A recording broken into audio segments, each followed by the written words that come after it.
I'll raise your children and you'll give me 5 more. A virgin mountain man declared to a pregnant widow in front of the whole town. The church bell echoes through the snowy streets. A widow clutches her children, trembling as whispers rise. She has no food, no home, no hope. Then boots scrape the floor. A giant mountain man, awkward and untested, stands tall and declares words so shocking the room falls silent. I'll raise your children and you'll give me 5 more. But what begins as a promise of protection quickly turns into a fight for survival. A railroad man arrives with papers that could steal her land. A half-burned deed hides a secret only a tribal elder can confirm. And as storms rage, her life and the life of her unborn child hangs in the balance. Is this vow the beginning of redemption or the end of them all? Drop a comment below and share which part of the world you're tuning in from today. If you enjoy stories like this, don't forget to subscribe for more. The church fell so quiet Cora could hear the winter wind whistling through the gap under the door. Her 3 children, Sarah, James, and little Mary, pressed closer against her skirts as dozens of eyes fixed on William's towering form. He stood awkwardly near the back pew, his massive shoulders hunched as if trying to make himself smaller. His thick beard couldn't hide the flush creeping up his neck. I ain't one for fancy word, William continued, his deep voice carrying to every corner of the church, each word landing like a stone in a still pond. But I got a warm cabin, plenty of game meat stored, and fields ready for spring planting. He shifted his weight, his heavy work boots creaking on the worn wooden floor. The good book says we're to care for widows and orphans. That's plain enough for any man to understand. Cora's hands trembled as she gripped her thin shawl tighter. The audacity of it. This stranger, this mountain hermit, proposing marriage so boldly, so crudely in front of the entire town of Pine Bluffs. Yet there was something in his direct gaze, something that spoke of an honest, if clumsy, intention rather than mockery. He wasn't looking at her like a prize, but like a problem he was determined to solve. Preacher Josiah cleared his throat, his face a mask of pastoral concern. Brother William, while your offer is unexpected, perhaps we should discuss this in private. No need for private talk, William cut in, his voice firm, unwavering. The Lord's been speaking to my heart clear as day. I've got land enough for a family and skills to provide. These little ones need a roof over their heads before the heavy snows come. He gestured toward Cora's children with a gentleness that seemed at odds with his rough, bear-like appearance. 8-year-old Sarah, usually so shy, peered around Cora's skirts with wide, frightened eyes. 6-year-old James, however, already stood a little straighter, studying the mountain man with undisguised curiosity. Even little Mary, not quite 4, had stopped sniffling, her thumb frozen halfway to her mouth. The whispers in the pews grew louder, a rustling wave of shock and judgment. The hermit taking a wife. 5 more children, he says. That man's barely spoken 10 words together before tonight. Heat flooded Cora's cheeks. She wanted to sink into the floor, to disappear from all these staring eyes, from the weight of their pity and their gossip. Yet she couldn't deny the cold, practical truth of her situation. Winter was coming fast to the highlands, and her children were hungry.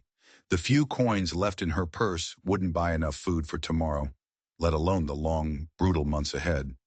Her husband Tom was gone. The logging accident had taken him and their future with him.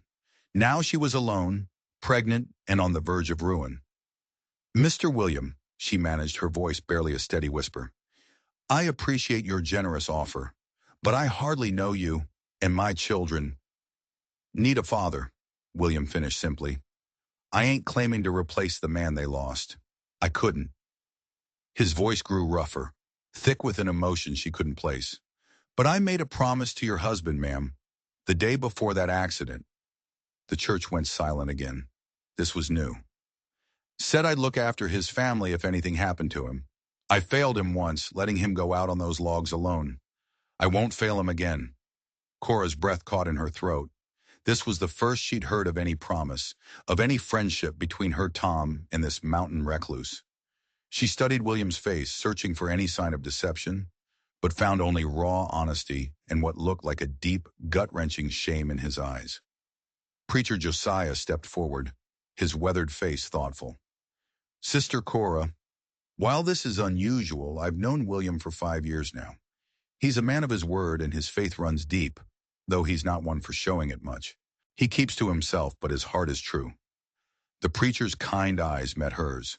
The choice is yours, of course, but I believe his offer comes from a pure heart. The lamplight flickered across the worried faces of her children.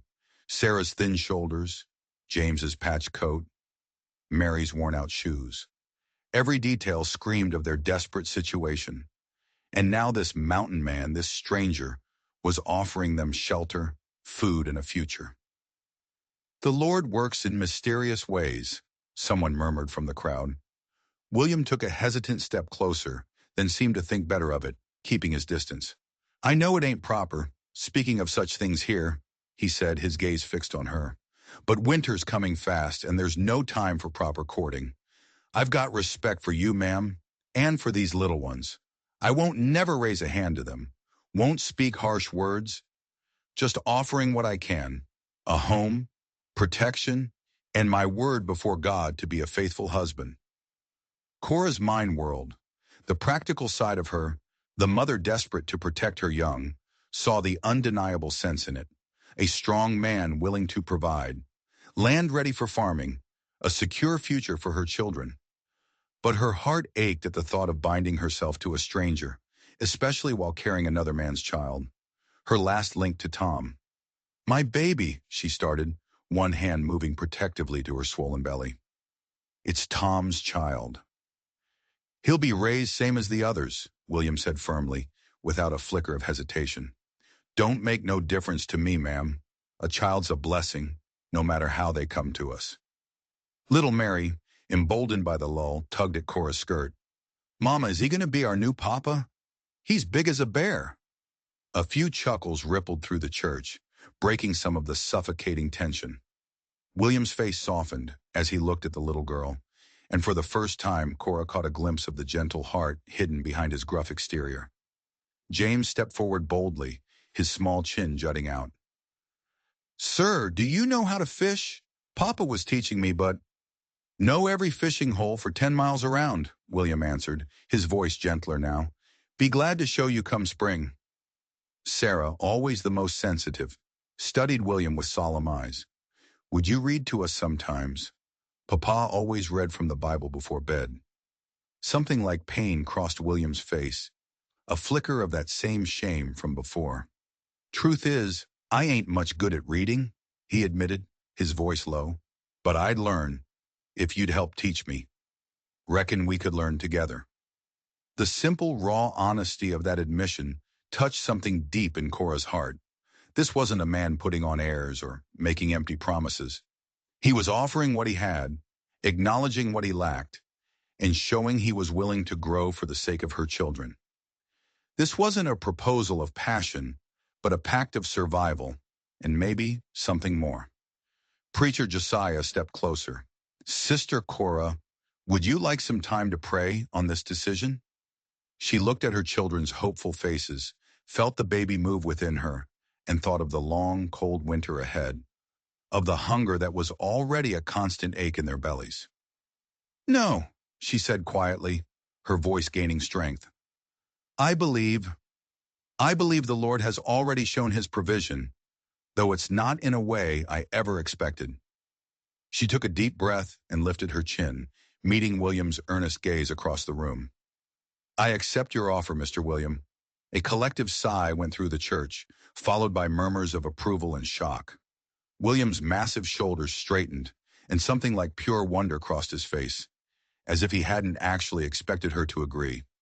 Well then, Preacher Josiah said, a broad smile crinkling the corners of his eyes. Seems we've got a wedding to plan. Brother William, when would you? Tonight, William said firmly, the word cutting through the chatter. If you're willing, preacher, and if the bride agrees. A storm's coming in fast, and that cabin's ready now. More whispers erupted, but Cora found herself nodding. There was no sense in delay, not with winter bearing down on them like a hungry wolf. Tonight, she agreed, her voice clear, though I have nothing proper to wear. You look just fine, William said, then flushed darker, as if surprised by his own words.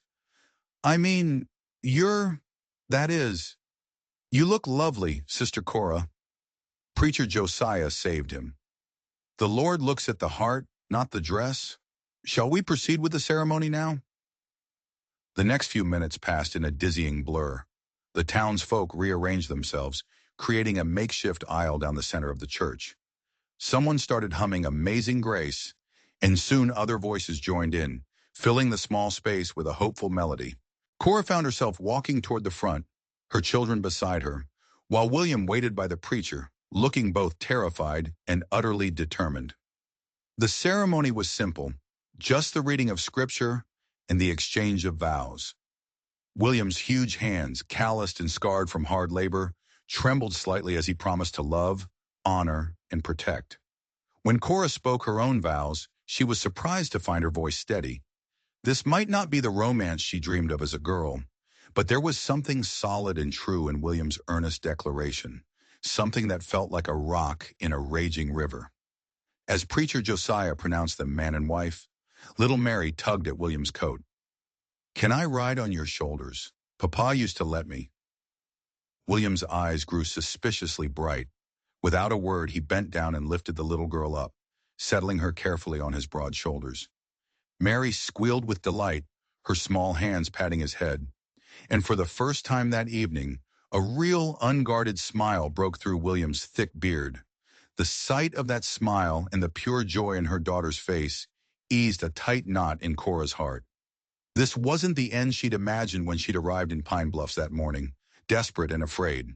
But perhaps, just perhaps, it was the beginning God had planned all along. They were married, strangers, bound together by desperation and a dead man's promise. And as the wind howled outside, Cora prayed it was enough. The cold night air hit Cora's flushed cheeks as they stepped out of the church. The wind had picked up, carrying the sharp bite of a coming storm. Old Mr. Peterson was already there with his wagon, the bed filled with hay for warmth. "Figured you might be needing this," he said with a kind smile. William helped them all into the wagon, making sure the children were wrapped snugly in blankets he'd brought from his own cabin. The ride through the darkness was silent, except for the creak of the wheels and the occasional sniffle from Mary, who had finally fallen asleep against Cora. Lulled by the motion, the road wound higher into the pines, leaving the few scattered lights of Pine Bluffs behind. After what seemed like an eternity, William turned the team onto a narrower track. Through the falling snow, Cora made out the shape of a substantial cabin, larger than she'd expected. Smoke curled from a stone chimney, a comforting plume against the dark sky, and a warm glow showed through the oiled paper windows. "Martha Peterson came up earlier," William explained gruffly as he helped them down. "Said she'd get a fire going and leave some soup warming." Inside, the cabin was clean but sparse, with the unmistakable feel of a bachelor's dwelling. A fire blazed in the hearth, and the promised soup pot hung nearby, filling the space with a savory smell that made the children's stomachs growl audibly. While William saw to the team, Cora took in their new shelter. The main room held a solid table, some benches, and a collection of handmade wooden chairs. Rifles hung on pegs alongside an impressive array of tools that spoke of their owner's complete self-sufficiency. There was only one door leading off the main room, to a smaller room with a proper bed, the only bed she could see. "Found some bread," William said, returning with a cloth-wrapped loaf. "It's a mite stale, but—" "We can toast it," Cora said automatically, already moving toward the fire. The familiar task of preparing a meal, of caring for her children, helped settle her frayed nerves. "Children, come warm yourselves while I get supper ready." The little ones crowded close to the hearth, their eyes wide as they took in their new surroundings. James was particularly fascinated by William's collection of tools. "Did you make all these yourself?" he asked as William hung up his snow-covered coat. "Most of them," William answered, seeming more at ease with the boy's straightforward curiosity than he had been with the adults in town. "That draw knife there, that's for shaping wood, and that's a special axe for scoring logs. Makes them fit together tight for building a cabin like this one." While Cora sliced the bread and set it to toast on a flat stone by the fire, Sarah discovered a small shelf of pine cone decorations. "Did you make these too?" she asked quietly. William cleared his throat. a pained look crossing his face again. No, those were, those were your pa's work. He'd make them during our lunch breaks up on the mountain. Said they reminded him of you children. Cora's hands stilled on the bread knife. She remembered those pine cones, how Tom would bring them home so proudly, how the children would help him paint them with berry juice. Soup's ready, she said quickly, blinking back a sudden rush of tears. James, help your sisters wash up at the basin. The meal was simple: soup, toasted bread, and some dried apples William produced from a barrel. But to the hungry children, it was a feast. Even Mary, usually the pickiest eater, cleaned her bowl without complaint. There's a proper bed in that room, William said when the meal was done, gesturing toward the small bedroom, for you and the little ones. I'll bed down in the barn. You don't have to, Cora started, thinking of the bitter cold. Yes, ma'am, I do. His voice was firm but gentle. Ain't proper otherwise. Got a good barn, warm with the animals. I'll be fine. He gathered what he needed for the night, a few blankets, his heavy coat, and paused at the door. There's a bar for the door here, good and strong, and I'll keep watch from the barn. Make sure you're safe. If you need anything, just light the lantern in the window. Cora nodded, touched by his quiet consideration for her comfort and her sense of safety. Thank you, Mr. William, for all of this. He just ducked his head in acknowledgement and disappeared into the snowy night. Cora barred the door behind him, the heavy wood thudding into place, then turned to find her 3 children watching her with wide, questioning eyes.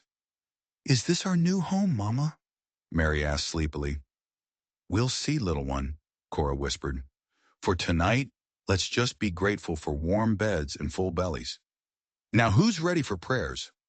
As she tucked them into the big, comfortable bed later, watching their peaceful faces in the firelight, Cora's mind churned.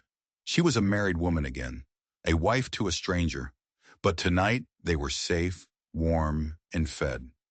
Through the window she could see the dark shape of the barn, where their unlikely protector kept his vigil.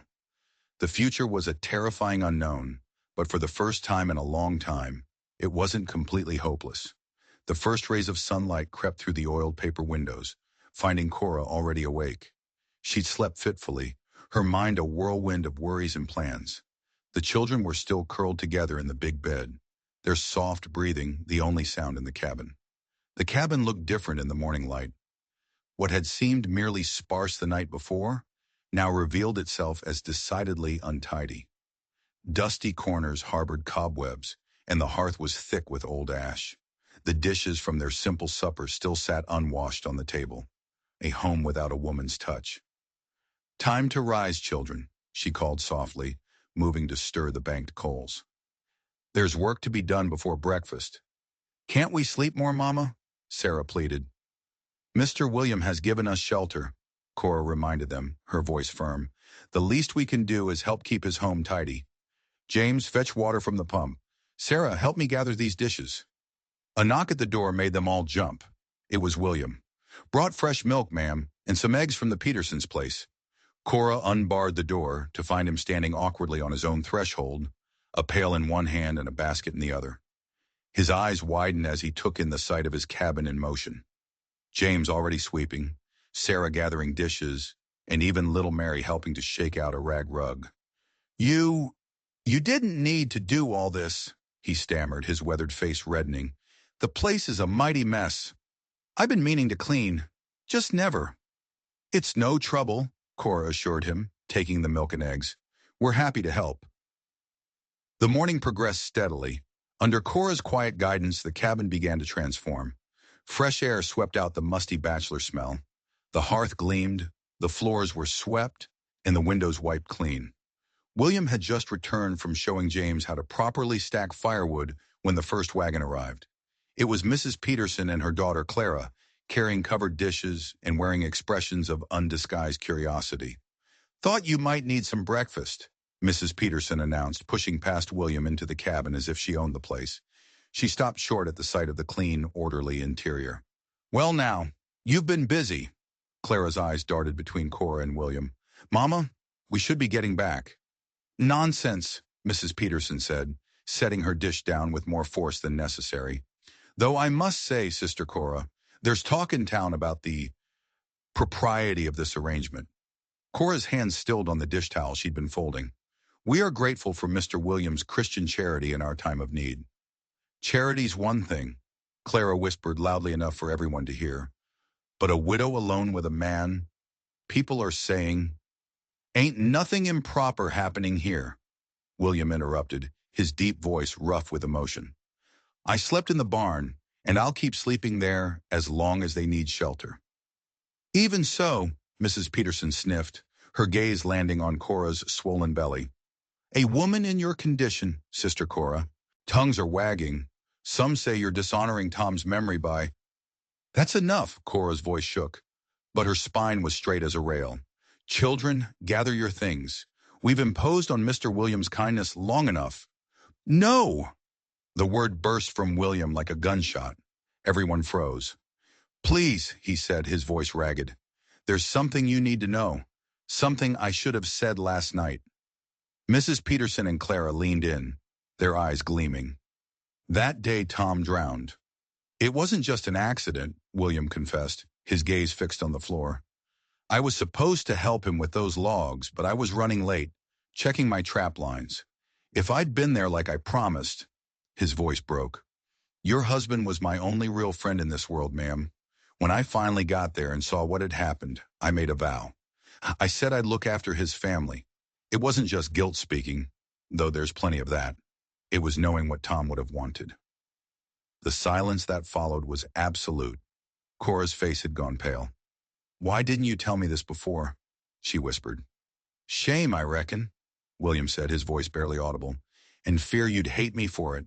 But I had to tell you now, before you leave. So you'd understand this ain't about what folks might say. It's about keeping my word. Just then, a commotion outside drew everyone's attention. Hoofbeats approached and a new voice called out, sharp and official. Hello, the house. Is this the William Bauer residence? William moved to the door, his broad frame blocking the view. Who's asking? A well-dressed man sat astride a sleek bay horse, looking distinctly out of place in the rustic mountain setting. Mr. Caldwell, he announced, representing the Western Railroad Company. I've just posted some notices in town regarding land claims in this area. Is the widow Cora Thatcher here as well? This concerns her particularly. Cora joined William at the door, her heart suddenly pounding. I'm Mrs. Thatcher. Ah, excellent. The man's smile didn't reach his eyes. Then I can inform you both directly. The railroad has acquired rights to several parcels in this region, including the land where your late husband's homestead stands, Mrs. Thatcher, and portions of your property as well, Mr. Bauer, I believe. That's impossible, William growled. I've got proper deeds to this land, and Tom Thatcher filed his claim legal and proper 5 years ago. Ah, but there's the rub, Caldwell said, producing a sheaf of papers from his saddlebag. According to our records, Mr. Thatcher's claim was never properly recorded with the Territory Office. And as for your deed, Mr. Bauer, well, let's just say there are some irregularities. What do you want? Cora asked, her voice steady despite the fear clutching at her. Simply to inform you, Caldwell said with an elegant shrug, you have until the spring thaw to produce valid deeds and proper documentation. Otherwise, the railroad will be forced to take possession of the properties. Good day to you all. He wheeled his horse around and rode away, leaving stunned silence in his wake. The threat of gossip suddenly seemed trivial. This was a threat of annihilation. They didn't just stand to lose their reputation, they were about to lose everything. After the railroad agent's unsettling visit, the evening settled heavily around William's cabin. The children were finally asleep, their quiet breathing a counterpoint to the crackling fire. Cora sat cross-legged on the floor beside Tom's old chest, its weathered wood scarred from years of travel. I know Tom kept everything important in here, she murmured, mostly to herself. William hovered nearby, his massive frame casting long, anxious shadows in the lamplight. The chest's hinges creaked as she lifted the lid. The familiar smell of leather and pine tar rose up. Tom's smell. Her throat tightened as she began removing items one by one. His extra shirt, folded the way she'd done it last spring. His good boots, saved for church. A tintype of their wedding day, her face young and hopeful beside his proud smile. There should be papers at the bottom, she said, her voice catching. He always said he'd filed everything proper and legal. William knelt beside her, careful to keep a respectful distance. Take your time, ma'am. Ain't no rush tonight. But as she reached the bottom of the chest, her movements grew more frantic. There were letters from back east, a dried flower from their courtship, a child's first shoe, but no deed, no land claim papers. They have to be here, she whispered, her hands trembling as she lifted the chest's worn leather lining. Underneath, stuffed into a corner, she found several folded papers. Their edges were charred and brittle. What's that? William asked, leaning closer. Cora carefully unfolded the damaged documents. Faint ink showed through the burned portions, official-looking script barely legible in the lamplight. These might be them, she breathed, but they're half destroyed. I can make out Tom's name, and something about the property lines, but... Her voice broke as hope slipped away like sand through her fingers. William's big hand came to rest on the chest's edge, steady and solid. We ain't beaten yet, Mrs. Thatcher. I made a promise to help, and I aim to keep it. Them children won't be turned out while I draw breath. She looked up at him, then, and really looked. His face was earnest in the firelight, concern etched deep in the lines around his eyes. The same eyes that had sparked with joy that afternoon teaching little James to whittle. Those poor babies, he continued, his gaze shifting to the sleeping children. They've lost enough already. We'll fight this railroad fellow. We'll find a way to prove your claim. Cora carefully refolded the burned papers. But how? This is barely readable. First light tomorrow, William said with sudden resolve. We'll ride to see Preacher Josiah. If anyone knows about land matters hereabouts, it'll be him. The next morning dawned clear and cold. William hitched his wagon while Cora bundled the children in every blanket they could spare.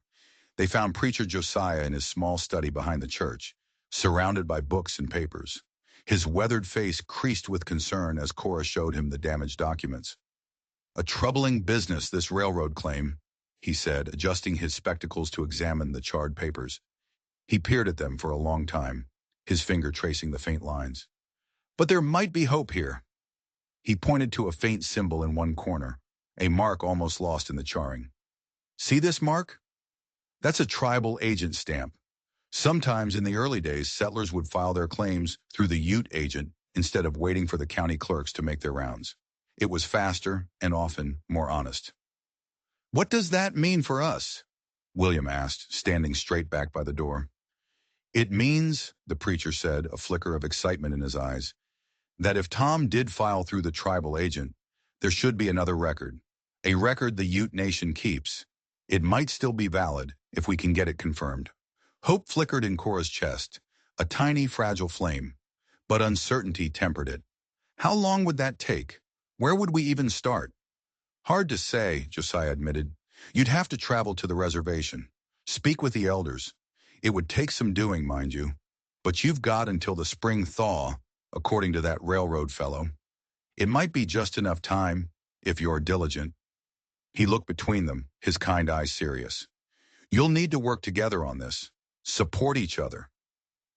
As they left the preacher's study, their minds reeling with this new desperate plan, voices drifted up from the church steps.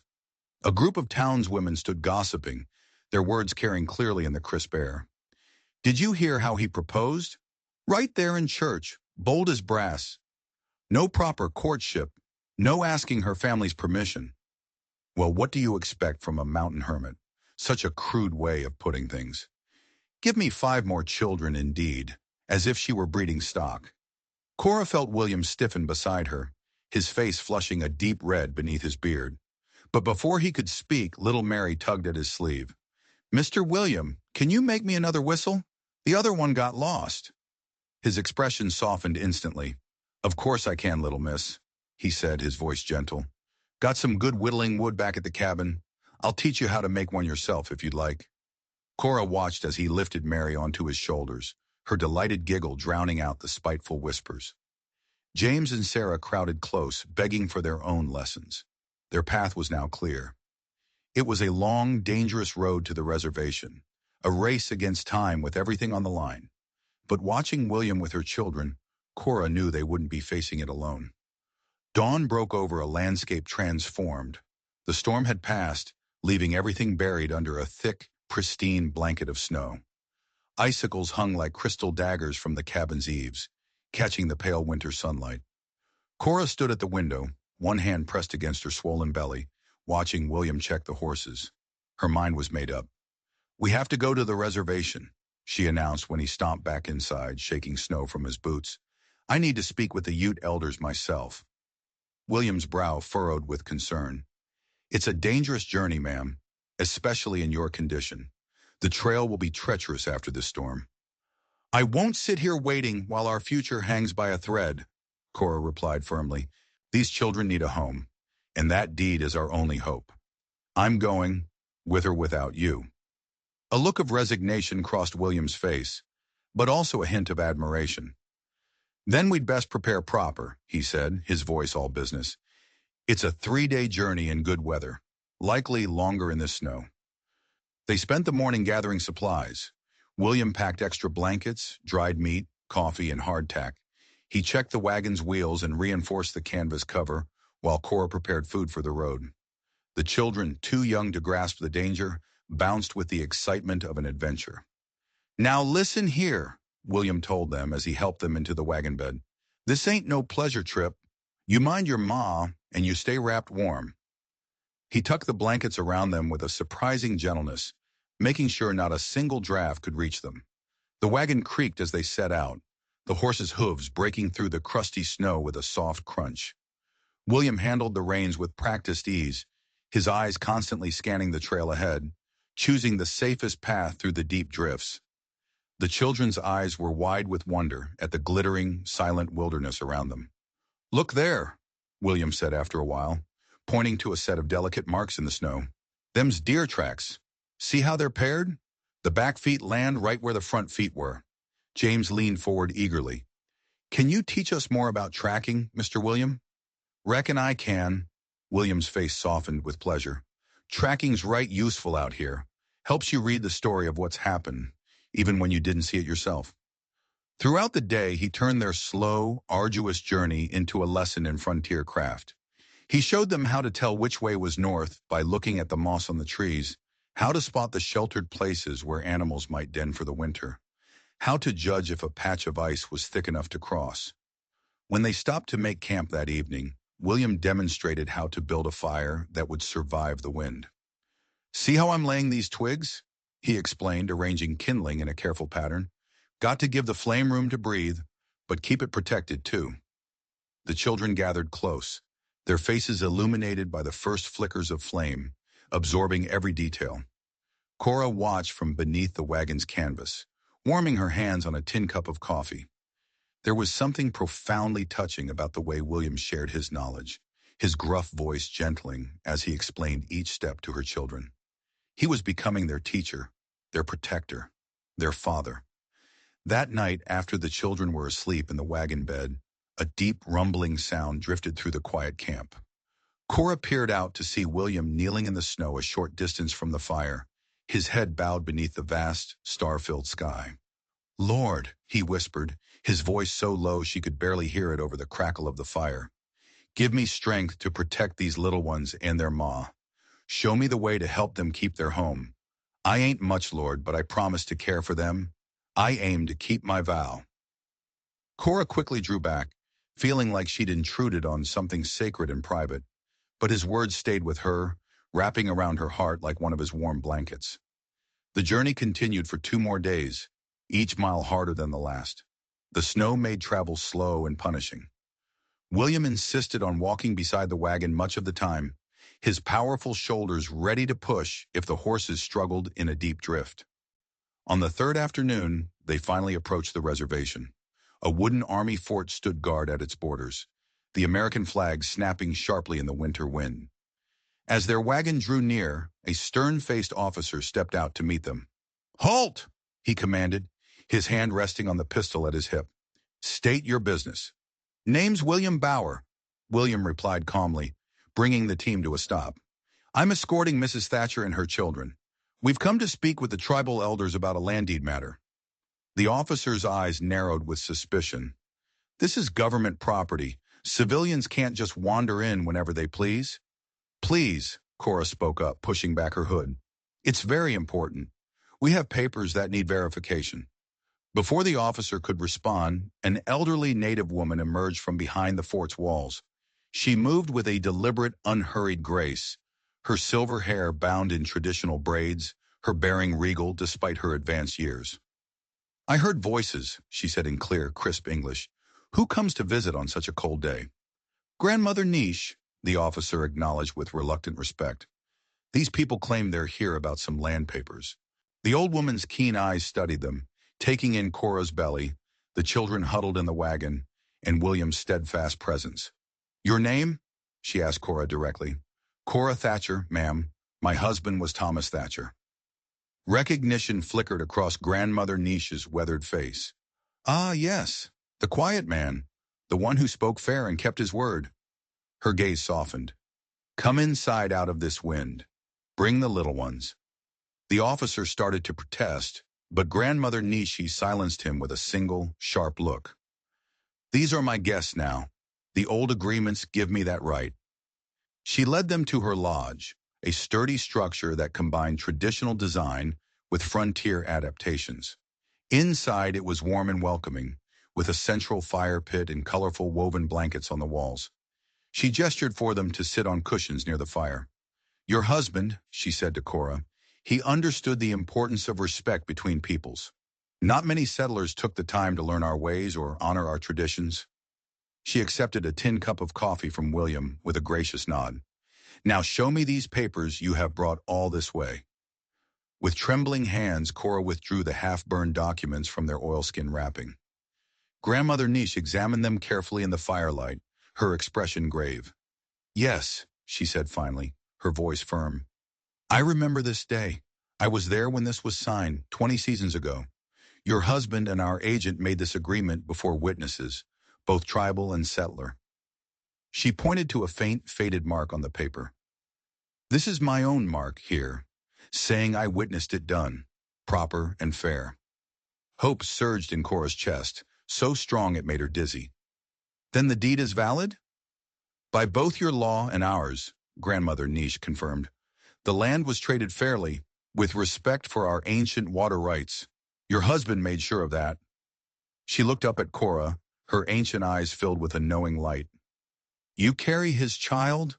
Cora nodded, touching her belly. The old woman smiled. Good. A new life to carry on his way of dealing fair between people. She reached for a piece of clean paper and a pen. I will write out my testimony about this deed. The Army officers respect my word in these matters. I am the keeper of the old agreements. I am the one who remembers. A signed testimony. It was more than they could have hoped for. It was a weapon, a shield. But as the old woman wrote, Cora couldn't shake the feeling that their fight was just beginning.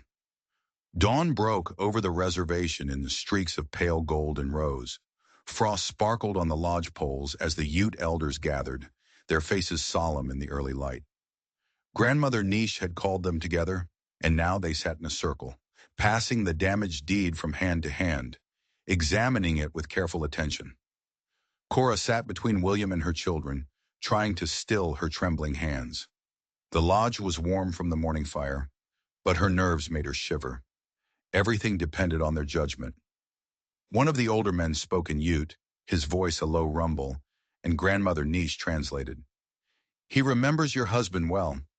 Thomas Thatcher came in the season of ripening berries, seeking to make a fair trade for water rights. Another elder nodded, his weathered fingers tracing the faded ink of the deed. Your husband understood our ways, Niche interpreted. He knew that water was sacred, that it must be shared with wisdom. He traded fairly, tools, blankets, medicines, but more important was his respect. He listened to the old stories. He learned the proper ways to honor the springs. William shifted beside Cora, his big frame awkward on the ground cushions. The children pressed close against him, sensing the gravity of the moment. Little Sarah had fallen asleep against his side, her small hand clutching his thick wool coat. Finally, Grandmother Niche held up the damaged deed for all to see. Though fire has eaten part of this paper, the truth it speaks remains whole. The marks here, she indicated several spots. These are the witnesses. My mark, The mark of our agent, the marks of 3 elders who have since walked the spirit path. By our law, and by yours, this deed stands binding. Relief flooded through Cora so strongly she felt dizzy. William's hand found her shoulder, steadying her. There is more, Grandmother Niche continued. A deed is paper, but the land is living. It knows those who respect it. She rose, moving with dignified grace to stand before Cora. You carry new life, a child of 2 people's promises. Let me bless this one. Cora looked up at the old woman, tears blurring her vision. I would be honored. Grandmother Niche placed her hands gently on Cora's rounded belly. She began to sing, her voice clear and strong, the ancient words rising and falling like water over stones. The other elders joined in, their deep voices weaving through the melody. William bowed his head, his eyes suspiciously bright.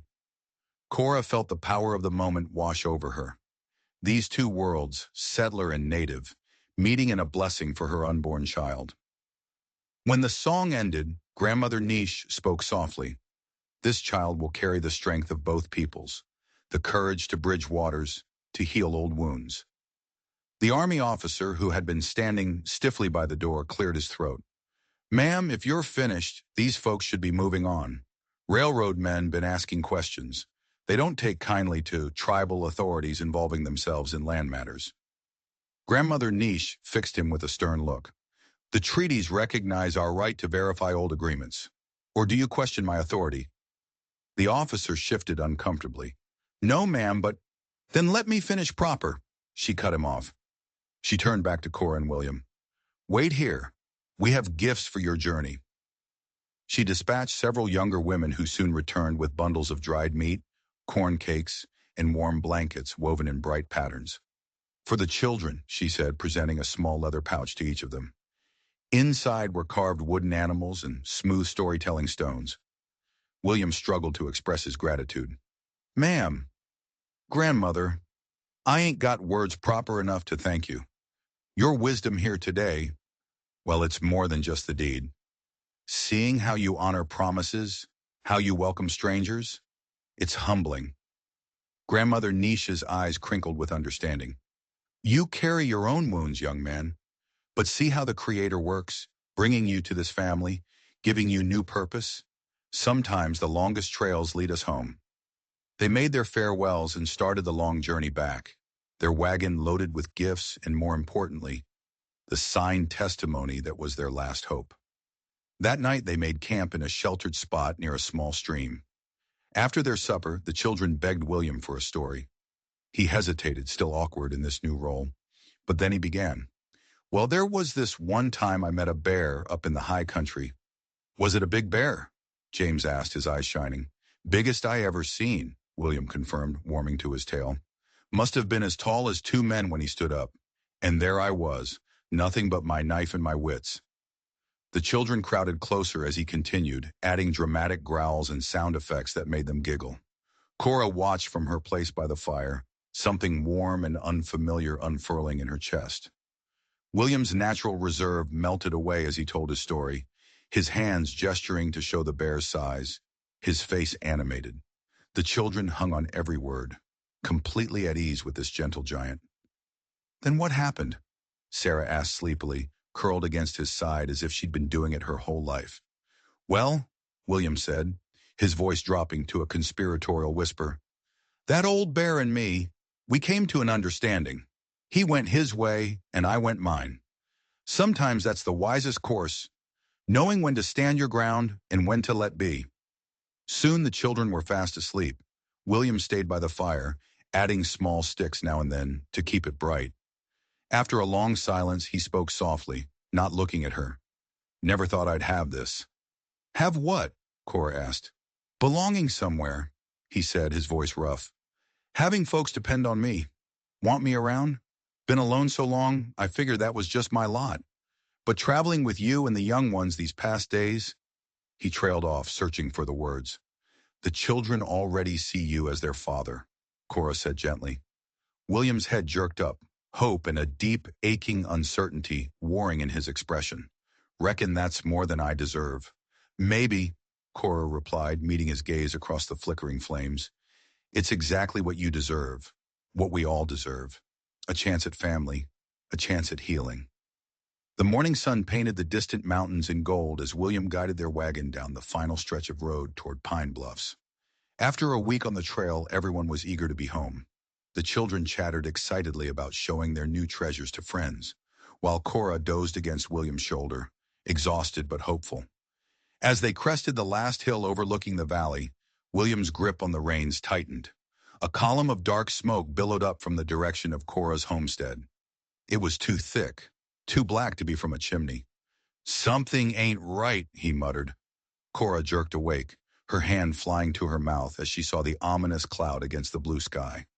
"Oh, Lord, no!" William snapped the reins, urging the tired horses into a desperate trot. The wagon rattled and bounced over the rutted road as they raced toward the source of the smoke. When they rounded the final bend, Cora's cry of anguish cut through the cold morning air. Where her barn had stood proud just a week ago, only smoking ruins remained. The fencing lay scattered and broken, and there was no sign of her livestock. Two unfamiliar horses were hitched outside her cabin, and strange men lounged on her porch as if they owned the very ground it stood on. William pulled the wagon to a halt, his face a mask of cold fury. One of the men, a burly fellow, with a week's worth of stubble, straightened up and spat a stream of tobacco juice into Cora's withered flower bed. "Well, look who finally showed up," he drawled. "Was wondering when you'd come sniffing around." "This here's private property," William growled, his voice low and dangerous as he helped Cora down from the wagon. "What have you done with the stock?" The man reached into his vest and pulled out a folded paper. "Not private, no more.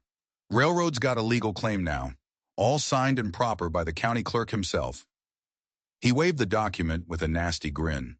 "Livestock's been seized for outstanding debts. Cabin, too." "That's a lie." Cora stepped forward, one hand protectively over her swollen belly. "We have the original deed, witnessed and confirmed." "Some savage superstition don't count for nothing in a proper court, lady," the second man sneered, rising from his chair. "This here is progress. The railroad is coming through, and your squatters' rights are worth less than the paper they're written on." William's massive hands curled into fists. The muscles in his jaw worked as he took a step toward the porch. Cora grabbed his arm, her fingers digging in. "William, no," she pleaded softly. "Not in front of the children. Not with violence." He trembled with the effort of holding himself back, the rage coiling in him like a snake. But her touch anchored him. The first man's hand had dropped to his gun belt, his eyes glinting with a clear hope for an excuse. "Best listen to the lady," he sneered. "Hate to have to explain to the sheriff how you got yourself shot trying to trespass on railroad property." In the wagon, Tommy started to cry, and Sarah hugged him close, her own eyes wide with fear. The sound of her children's distress seemed to drain the last of Cora's strength. She sagged against William's arm. "Please," she whispered, "let's just go." William helped her back into the wagon, every movement tight and controlled.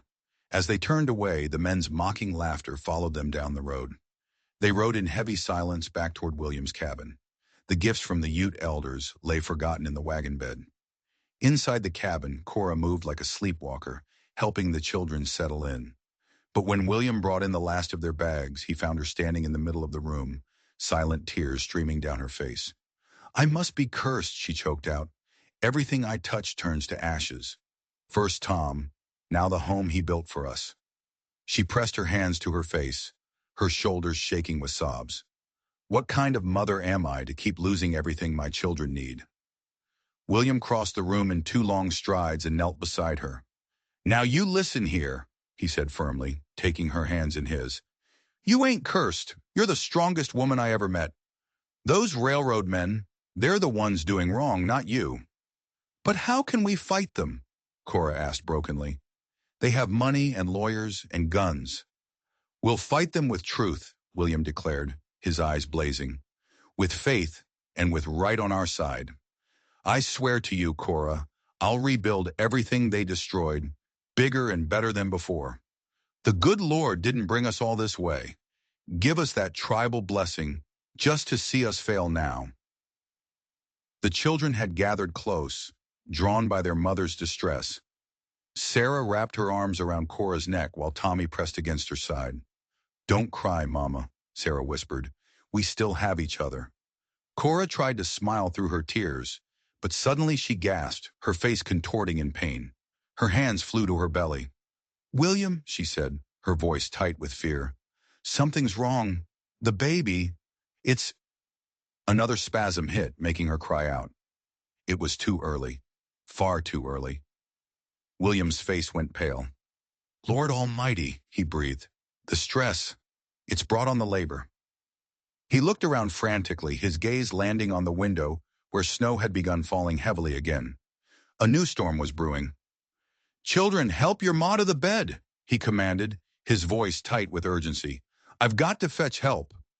But the storm, Sarah protested. Ain't no storm going to stop me, William said, already shrugging into his heavy coat. He bent and pressed a kiss to Cora's forehead. Hold on, dear heart. I'll be back as soon as I can. Be careful, William. Cora gripped his hand, her eyes glazed with pain. We need you. He nodded once, his throat too tight for words, then plunged out into the gathering storm. The frozen wind howled through pine bluffs as William's horse thundered down the empty streets. Snow pelted his face like icy needles, but he barely felt it. His thoughts were fixed on Cora, laboring too early, all alone with the children in his isolated cabin. The doctor's house loomed ahead, dark except for a single upstairs window. He nearly fell from the saddle, his boots slipping on the ice as he bounded up the porch steps. He pounded on the door with enough force to rattle the windows. Doc! Doc Miller, please! It's urgent! After what felt like an eternity, the door creaked open. Annie Miller, the doctor's daughter, stood there in a nightgown and shawl, holding a lamp. Papa's not here, she said, worry creasing her young brow. He got called out to the Peterson place. Their youngest has the fever. Lord have mercy, William groaned, gripping the doorframe. It's Cora Thatcher. The baby's coming early. The railroad men, they burned her place. The shock. His voice broke. Please, Miss Annie, she needs help. Annie's face set with determination. Let me get my bag. Papa's trained me in midwifery these past 2 years. She disappeared inside, returning moments later bundled in a heavy coat, a medical bag in her hand. Your horse won't carry double in this weather, she said practically. I'll take Papa's mare. William helped her saddle the doctor's horse, his huge hands shaking as he tightened the cinch. The wind screamed around them as they rode out of town, Annie following close behind William's broader form, the lantern light bobbing wildly, a tiny beacon against the whirling snow. Back at the cabin, they found Cora writhing on the bed, her face contorted in pain. Sarah knelt beside her, dabbing her mother's forehead with a damp cloth, while Tommy and James huddled together by the fire, tears tracking down their dirty cheeks. Thank the Lord, Cora gasped as Annie hurried to her side. Children, I need hot water and clean linens, Annie ordered calmly, all business as she unpacked her bag. William, stoke up that fire and put more water on to boil. They scrambled to obey, the focused tasks a welcome distraction from their fear. The baby's coming fast, Annie murmured after examining Cora. Too fast for one so early. Hours crawled by like years. William paced, prayed, and chopped wood until his arms ached. Anything to feel useful. But when Cora's screams grew louder, he couldn't stay away. He knelt beside the bed and took her hand. I'm here, he said roughly. Squeeze as hard as you need. Her fingers clamped around his like an iron vise. Her face was sheet white, her hair plastered to her temples with sweat.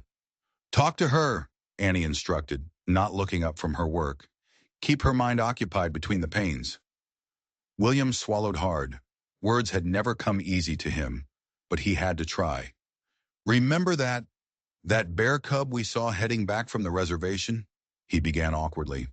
The way it wobbled after its mama, stubborn as anything, reminded me of little James here.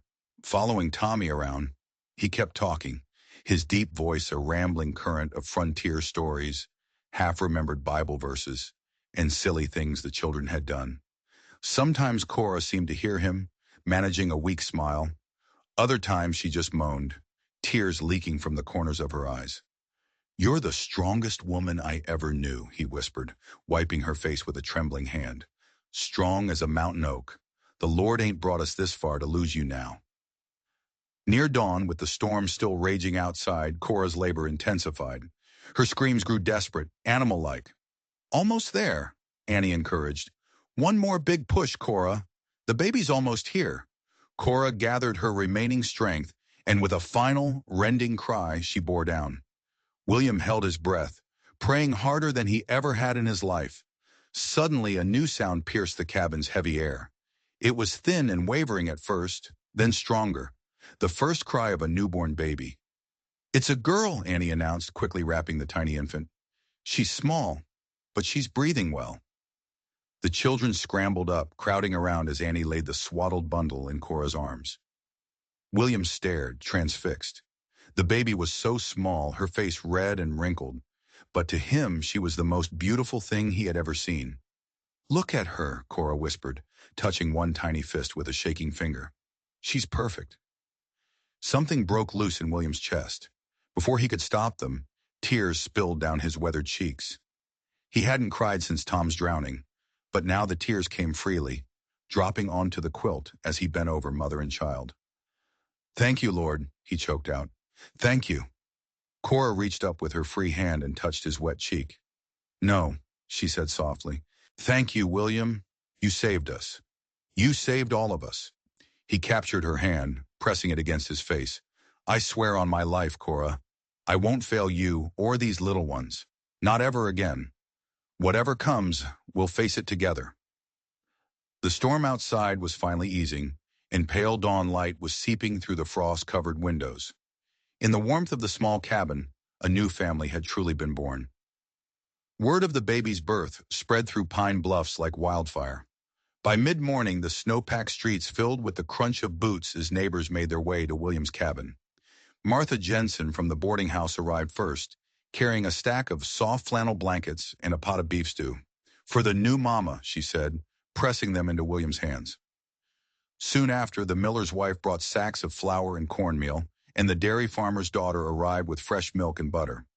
Even the mercantile owner's wife, who had refused them credit just days before, appeared with a basket of preserves and baby clothes. "I was wrong before," she admitted, her cheeks flushing. "A community should help its own." Cora's eyes filled with tears. This outpouring of kindness, after so much hardship, was overwhelming. William stood nearby, watching over them all like a protective bear, his presence solid and reassuring. The peaceful moment shattered when heavy boots thundered on the porch. The railroad agent Caldwell burst in without knocking, his face mottled with rage. Behind him loomed two hired thugs. "Don't get too comfortable," he sneered, taking in the gathered neighbors. "You have 3 days to clear out. This land belongs to the railroad now, and I have the papers to prove it." William stepped forward, placing himself between the men and Cora's bed. His voice was quiet, but it carried the hardness of steel. "We have the original deed, confirmed by tribal witness." Caldwell laughed harshly. "A bunch of savages' word against a proper legal document? No court will uphold that." The baby started crying, and Cora clutched her closer. The neighbors shifted uncomfortably, but no one spoke up. Their charity had its limits against the power of the railroad. After the men left, a heavy silence fell. William paced the cabin floor, his mind racing. Suddenly he stopped, turning to Cora with a fire of determination in his eyes. "The preacher," he said, "will bring the deed before him at the Sunday service. We'll make them all face the truth, in public, before God and everybody." Cora nodded slowly. "But will Grandmother Nisha come? It's a long journey in this weather." "I'll ride out tonight," William decided, his jaw set. The people need to see her authority for themselves. They need to hear the truth from her lips. The next 2 days passed in a blur of tense waiting. William returned late Saturday, covered in snow but triumphant. Grandmother Niche had agreed to come. Sunday dawned clear and cold. The little church filled quickly as word spread. The townsfolk crammed into the wooden benches, their breath fogging the air. Cora sat near the front, the new baby bundled warmly against her chest, with William and the other children flanking her protectively. A stir went through the congregation as the church door opened.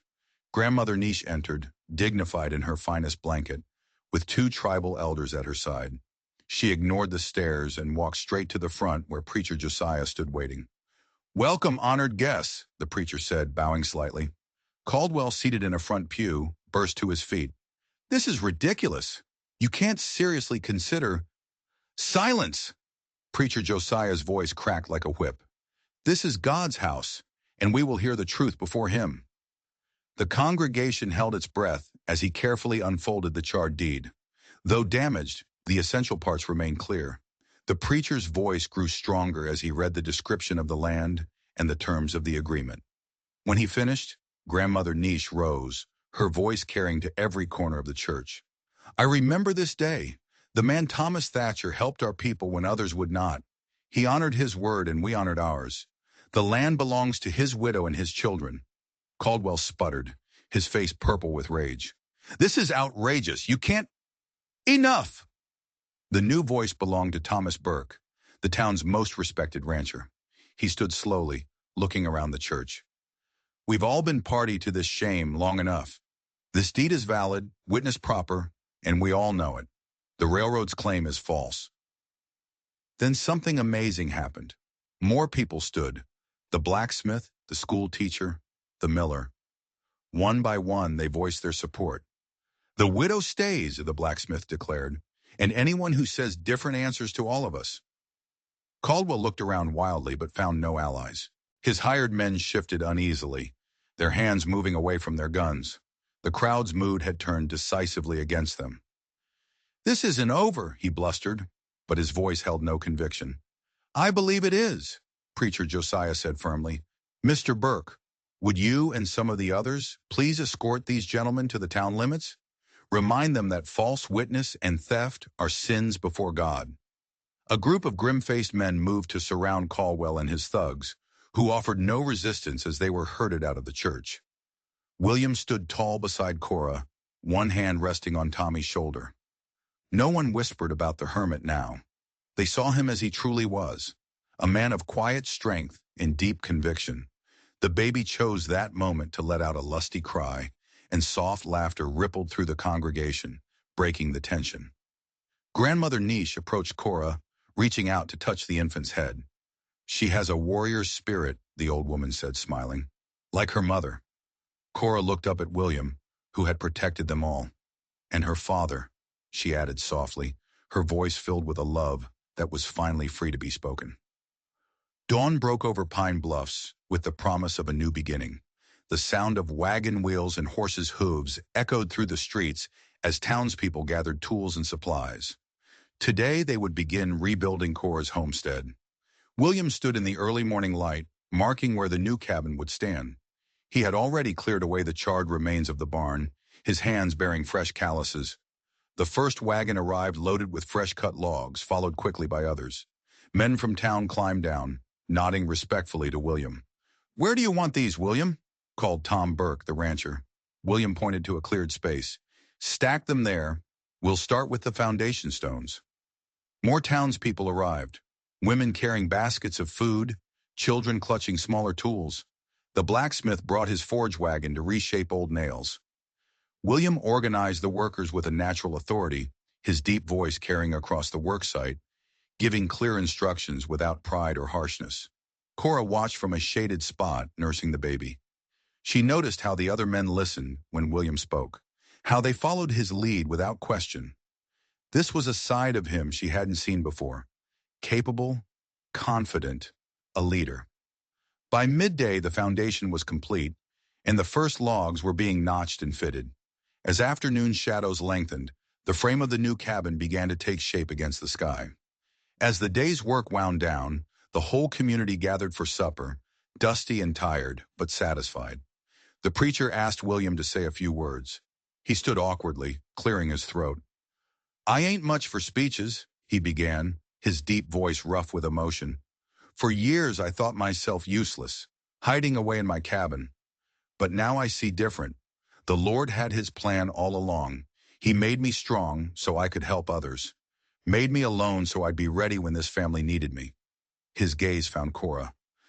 "I'm grateful to you all for helping today, for seeing past what I was to what God meant me to be, for letting me be part of something bigger than myself." Later that evening, back in William's cabin, the children gathered around the fireplace. "Tell us a story, Papa William," Sarah pleaded. William smiled, settling onto a stool. "Well now, let me think." His face softened in the firelight as he began a tale about a young bear learning to fish. Cora watched her children's rapt faces. Tommy and James scooted closer to William's feet while Sarah leaned against his knee. Their trust in him was complete. After he had tucked the children into their beds, William found Cora waiting for him by the fire. "I was wrong about you," she said softly. "When we first met, I misjudged you. You've been nothing but good to us." "Never thought I'd have this," he admitted roughly. "A family. Tom. He used to tell me I was missing out, hiding away from folks. Guess he was right." The winter passed in a peaceful rhythm. William taught the children how to check snares and split kindling. Cora taught him how to read, his large finger tracing the words in the Bible as she read aloud. When James fell ill with a fever, William rode through a blizzard in the dead of night to fetch medicine, returning with his own hands frostbitten, but clutching the precious bottle that saved his son's life.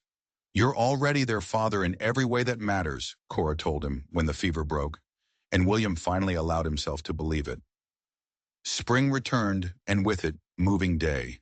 The new cabin stood proud on a gentle rise, a home built not just with logs, but with the love and support of a community. That evening, after the children were asleep in their new rooms, William found Cora by the fireplace. "Cora," he began, his voice thick with emotion. He reached into his pocket and withdrew a simple gold ring, worn smooth with age. "It was my mother's, only thing I have left of her." He took a deep breath. "That day in the church, I meant every word. I love these children like my own flesh and blood." His gaze met hers, full of a desperate hope. "And I love you, Cora, not just because I made a promise. I love your strength, your kindness, the way you've made me a part of something." He held out the ring. "Will you marry me, Cora? For real this time? Let me be a real husband to you, and a real father to our children." Tears spilled down Cora's cheeks. "Yes," she whispered. "Yes, William." As he slipped the ring on her finger, the children appeared in the doorway, their eyes wide. "Are you really going to be our papa for true now?" Sarah asked. William opened his arms and they rushed to him. "For true," he promised, gathering them all, Cora included, into a massive embrace. A few months later, on a warm summer evening, the family sat on the porch of their home. Cora leaned against William's broad chest, the gentle curve of her new pregnancy visible under her apron. "The Lord has blessed us again," she whispered, her eyes twinkling. William's own eyes filled with tears as he remembered his bold, awkward declaration. 5 more children. Laughing softly, he wrapped his arms around her. Before them, the children danced in the yard, chasing fireflies that sparkled like tiny lanterns in the dusk. Inside the cabin, lamplight glowed warm through the windows, a beacon of hope, family, and love in the vast mountain wilderness. Stories connect us in the most unexpected ways. If you felt that spark today, make sure you're subscribed. I share a new one daily, and the next one might just change your day.